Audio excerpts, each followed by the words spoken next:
Le mot monde se présente un certain nombre de fois dans la lettre aux Corinthiens. La sagesse de ce monde, les chefs de ce monde. Parcourez les 2 premiers chapitres et voyez quelle large place le mot monde tient.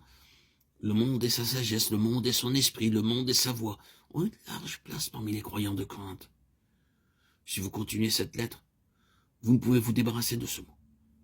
Il est question de la voix de ce monde, de la manière dont le monde fait les choses ou des conditions qui y prévalent.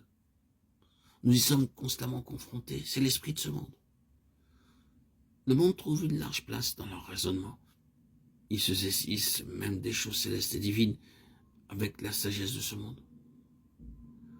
Allons à la lettre aux Éphésiens et voyons où se trouve le monde. Il est loin derrière et les croyants sont spirituellement vus comme hors de ce monde. Pas au sens littéral, car ils étaient sur terre tout autant que les Corinthiens pouvaient l'être, ayant le monde comme sphère de vie.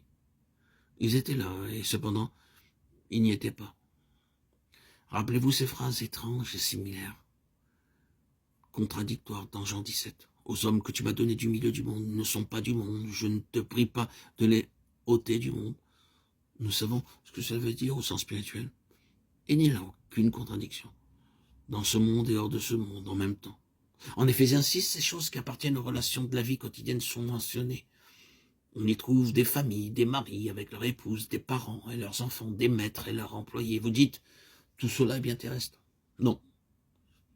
Il s'agit en fait de relations propres à la vie quotidienne sur Terre.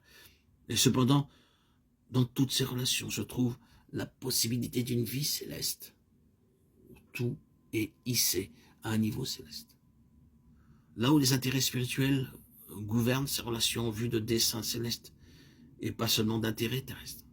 Le monde tel qu'il est signalé en 1 Corinthiens ne se trouve pas dans les Éphésiens. Et cela explique le témoignage, cela montre ce qui est nécessaire pour cet impact sur les forces spirituelles. Ceci ne sera jamais atteint, à moins de parvenir à cette même position, celle où le monde est, dans ce sens, laissé loin derrière. Car nous n'avons pas à lutter contre la chair et le sang, cela est la manière du monde de faire les choses, mais contre les dominations, contre les autorités. Il s'agit d'obtenir des résultats à l'arrière-plan de ce qui est chair et sang.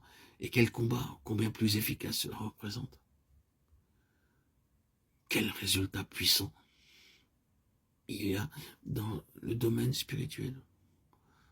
Combien les choses comptent quand nous connaissons le secret de fonctionner dans cette sphère, dans la puissance du Seigneur ressuscité. Mais cela requiert que nous connaissions ici-bas, dans notre intelligence, en esprit, une séparation absolue d'avec ce monde.